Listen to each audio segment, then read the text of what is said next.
On a related note, Mr. President, it was 60 years ago that John Kennedy, as president, signed the Equal Pay Act. The law was simple. Here's what it said: women should not be paid less than men for the same work. Simple.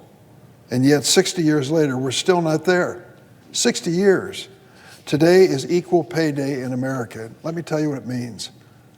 This is the day when the average American woman will finally earn as much as the average man did last year.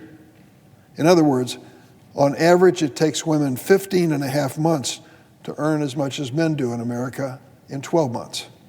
The pay gap persists despite the law I told you about. Here's the reality.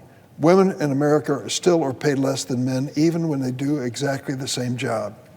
On average, women in America make 82 cents for every dollar a man makes.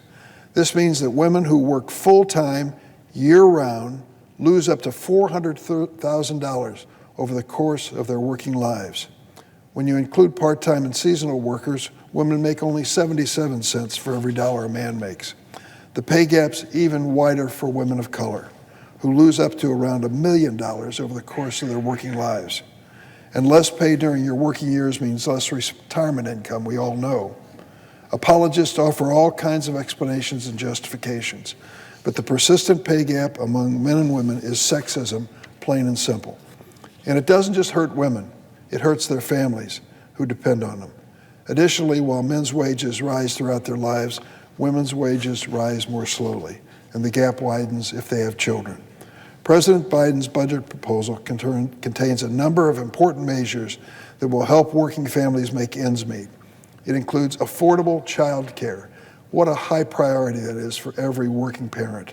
And paid family and medical leave, so that women who also are primary caregivers in most families don't have to stop working to care for a loved one. But those measures, as necessary as they are, will not close the inexcusable pay gap for women.